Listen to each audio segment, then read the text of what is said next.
তোমার? ইয়াস। ইয়াস কিসে পড়ো? 9 years old। 9 years old? ইয়াস কিসে পড়ো? 9 years old। জব বাবা, ওকে যদি এই হামবাদিক আবার জিজ্ঞেস করতে বাবা তুমি বিয়ে করেছো, উত্তরেও বলতো আমি বেশ ভালো লাগাতে পারি। কাছে আসো। আবার যদি প্রশ্ন করতো আচ্ছা বাবা তুমি বিয়ে করে বউকে খাওয়াবা কি, কাছে আসো। ও বলতো আমি ভালোবেসে আমার বউকে খাওয়াবো আমার কলা। বলছি কিসে পড়ো? ক্লাস 9। কাছে আসো। যাক এবার পিনিক কাটছে তাহলে। আমি ভাবলাম ও বলবে খেয়ে দে ছেড়ে দিয়েছি। কাছে আসো। তারপর শুনি কি বলে। গার্লফ্রেন্ড আছে? হ্যাঁ। আছে? মুসলমানি করিয়েছিস, বাল ঠিকঠাক গজিয়েছে। আছে? আছে? এই ছোট বাচ্চাদেরও গার্লফ্রেন্ড থাকে? 2 বছরের রিলেশন। এই 1.5 বছর। 1.5 বছরের প্রেম? ফাজলামি হচ্ছে আর কি হচ্ছে? শালা 1.5 বছর তো একটা না আমার সিনিয়র ভাইদের ঘরে বউ থাকে না। কাছে আসো। কারো কারো তো 1.5 বছর অনেক দূরের কথা, 1.5 মাসেই ডিভোর্স হয়ে যাচ্ছে। কাছে আসো। আর আমি শালা 1.5 যুগেও এই গার্লফ্রেন্ড নামের প্রাণী একটা পড়াতে পারলাম না। প্রেমটা কিভাবে হইল? বন্ধুরা এই সব। বন্ধুরা কি ম্যানেজ করে দিছে? হ্যাঁ।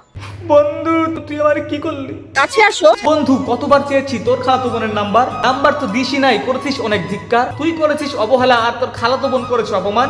অপমান আর অবহেলা এই দুই দিয়েই তোরা করেছিস আমার প্রকৃত ভালোবাসার সম্মান। এই শিশুটিকেই দেখ, তার বন্ধু অল্প বয়সেই পাইয়ে দিল তার ভালোবাসার মানুষের হাত। এটাকেই তো বলে প্রকৃত বন্ধু, আর তুই ছিলি আমার চ্যাটারবাল। কাছে আসো।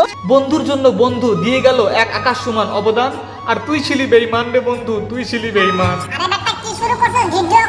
আচ্ছা ঠিক আছে। প্রেম কেমন চলতেছে? গিফট দিতে হয়? না দিল হয় দিল। না দিলেও হয়।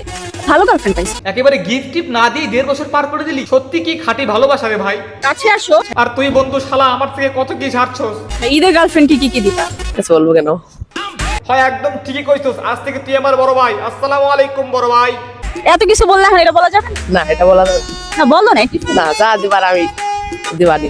এই ঈদে ও ওর গার্লফ্রেন্ডকে বাড়া কিনে দিবে নাকি ওর নিচের ঝুনঝুনি ধরে টান দিতে দিবে, সেটা আপনাকে কেন বলবে আপা? গার্লফ্রেন্ড কি আমার থেকে বেশি সুন্দর নাকি কম সুন্দর? এখন সুন্দর বেশি, আমার পছন্দের গার্লফ্রেন্ডটা আপনার চেয়ে সুন্দর হবে। সাবাস, এই না হলে তুই কন্ডম ফাটানোর পোলা। সেই একটা অ্যানসার দিছস। গার্লফ্রেন্ড কি আমার থেকে বেশি সুন্দর নাকি কম সুন্দর? ও আপনি ভাবছিলেন ওর গার্লফ্রেন্ড বেশি সুন্দর না, আপনাকে দেখে মানে ও পাগল হয়ে যাবে, মানে আপনাকে সুন্দর বলেও গলে যাবে, মানে আপনাকে নিয়ে ও ঘাপাঘাপ করবে।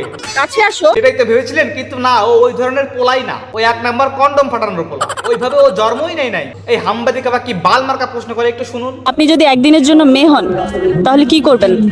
একদিনের জন্য মেয়ে হলে আমার বন্ধুদের কোনো মেয়ে ফ্রেন্ড